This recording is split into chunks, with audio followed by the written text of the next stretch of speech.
शुक्रिया करम मेहरबानी।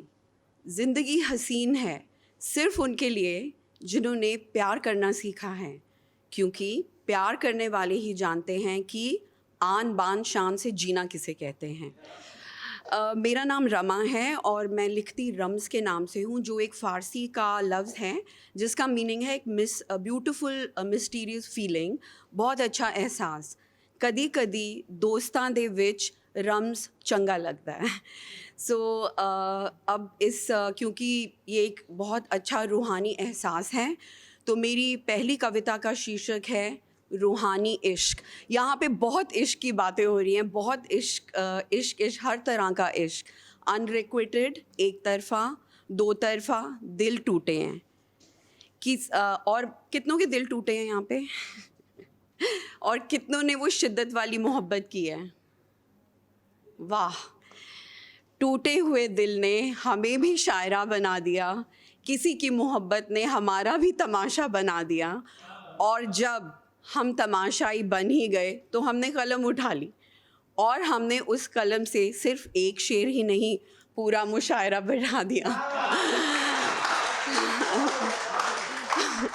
बहुत शुक्रिया। मैं सबसे पहले शुक्रिया अदा करना चाहूँगी राहुल शर्मा जी का और सोशल टेप्स का। यहाँ ये मेरी पहली बार मैं थोड़ी शायरी कर रही हूँ यहाँ पे, तो भूल चूक होगी तो माफ़ कीजिएगा।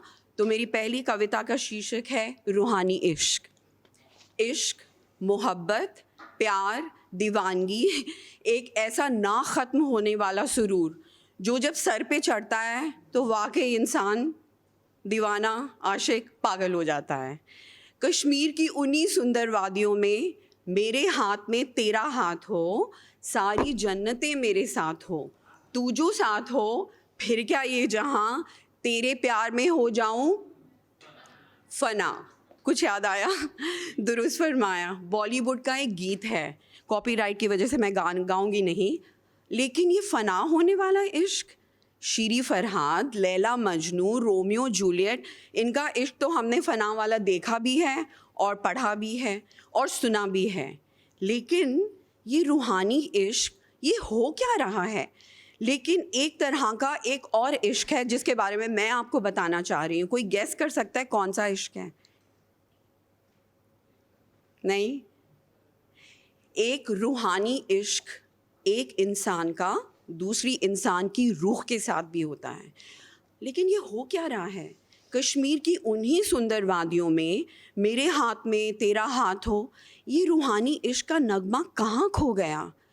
सरहदों का तो बंटवारा हुआ था, ये रूहों का बंटवारा कब से हो गया? और ये पाक इश्क गोलियों का शिकार क्यों हो गया? This is dedicated to all the souls which parted in the Pahalgam incident. और उस इंसिडेंट से, उस वाक़या से मुझे ये थोड़ा सा मैं ये पोएम उनको डेडिकेट करना चाहती हूँ।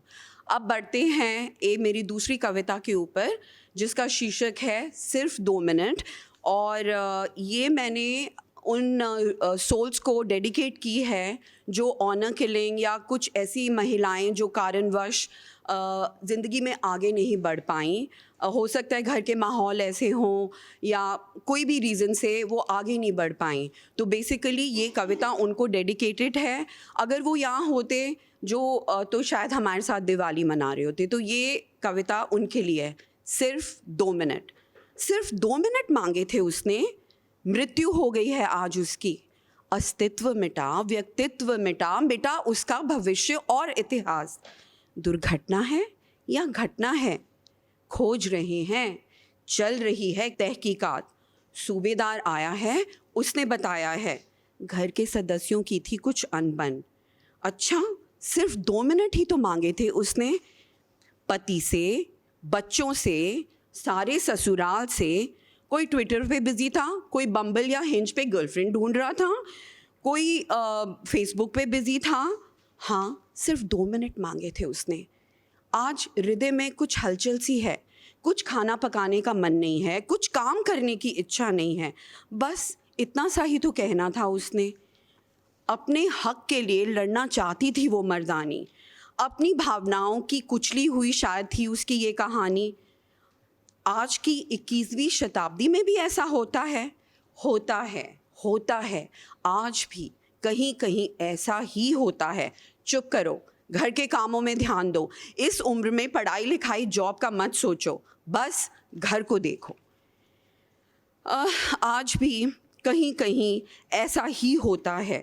हम बाहर तो विमेन एम्पावरमेंट के नारे लगाते रहे और घर में घर की रमा लक्ष्मी उनको आगे बढ़ाने की कभी हमने सोची ही नहीं। हाँ, अब दिवाली आ रही है, भैया ज़रा वो वाले दिए लगा देना, वो जो जिस पे मिरर वर्क हुआ हुआ है, बड़े सुंदर है, हम घर पे सजाएंगे। घर पे हम दिवाली पे हर जगह दिए जलाते हैं, लेकिन घर की जोत को ही बुझाते रहे।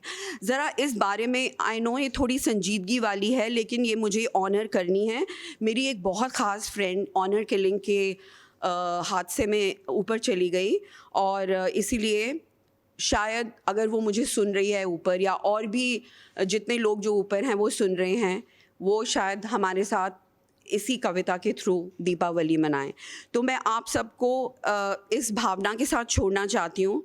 आइए हम सब भी इस दिवाली के अवसर पर अपने हृदय में जोत जला के करुणा की जोत दूसरी तरफ भी जलाएं, और आपको हैप्पी दिवाली, शुभ दिवाली आपको और आपके परिवार को।